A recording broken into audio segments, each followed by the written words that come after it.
بسم اللہ الرحمن الرحیم۔ السلام علیکم ورحمۃ اللہ وبرکاتہ۔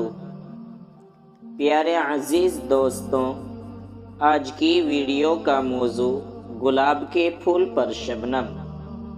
دوستوں، حضرت ابو بکر صدیق اکبر رضی اللہ عنہ کی محبت کا تیسرا واقعہ پیش کرتے ہیں۔ عشق و محبت کی یہ داستان بھی عجیب ہے کہ غار ثور میں جس سوراخ پر سیدنا صدیق اکبر رضی اللہ عنہ نے پاؤں رکھا ہوا تھا، اس میں ایک سانپ تھا۔ اس نے حضرت ابو بکر صدیق اکبر رضی اللہ عنہ کے پاؤں مبارک پر کاٹ لیا۔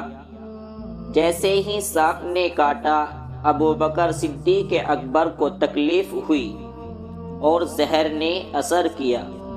ادب کی وجہ سے زبان سے کوئی لفظ نہ نکالا کہ کہیں میرے محبوب صلی اللہ علیہ وسلم کی نیند میں خلل نہ آ جائے، لیکن درد کی وجہ سے آنکھوں میں آنسو آ گئے۔ اور یہ سعادت بھی اللہ تعالیٰ کو سیدنا صدیق اکبر رضی اللہ عنہ کو دینی تھی کہ جب آنسو گرا تو زمین پر نہیں بلکہ نبی علیہ السلام کے رخسار مبارک پر گرا۔ چہرہ اقدس پر آنسو پڑتے ہی نبی اکرم صلی اللہ علیہ وسلم کی آنکھ کھل گئی۔ آپ صلی اللہ علیہ وسلم نے پوچھا، اے ابو بکر، تو کیوں روتا ہے؟ ارے رحمت للعالمین تو تیری گود میں ہے، اس حال میں بھی روتا ہے، اس کی کیا وجہ ہے؟ سیدنا حضرت صدیق اکبر رضی اللہ عنہ کی آنکھوں میں آنسو تھے۔ بتا دیا کہ اے اللہ کے محبوب صلی اللہ علیہ وسلم، میرا پاؤں اس سوراخ پر تھا، کسی موذی چیز نے پاؤں پر کاٹ لیا ہے، جس کے زہر کی وجہ سے آنسو نکل آئے، اور آنسو بھی گرے تو کہاں گرے؟ نبی علیہ السلام کے چہرہ انور پر گرے۔ کسی شاعر نے اس پر بھی مضمون باندھ دیا، آنسو گرا ہے روئے رسالت آپ پر، آنسو گرا ہے روئے رسالت آپ پر، قربان ہونے آئی ہے شبنم گلاب پر۔ سبحان اللہ۔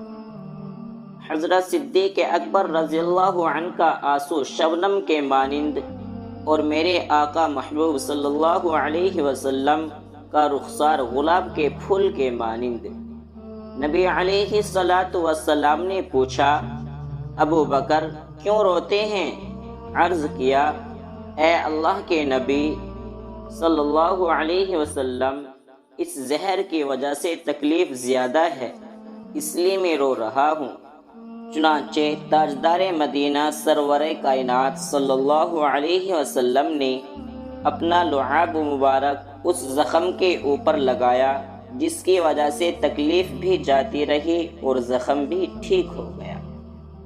دوستوں، یہ تھا حضرت ابو بکر اور آپ صلی اللہ علیہ وسلم کی محبت کا واقعہ۔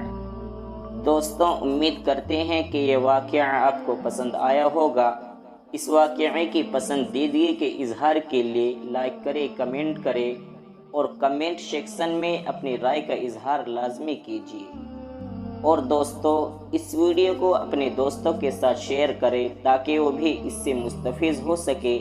اور اگر آپ ہمارے چینل پر نئے ہیں تو چینل کو سبسکرائب ضرور کریں تاکہ آنے والی ویڈیوز کا نوٹیفیکیشن آپ کو ملتا رہے۔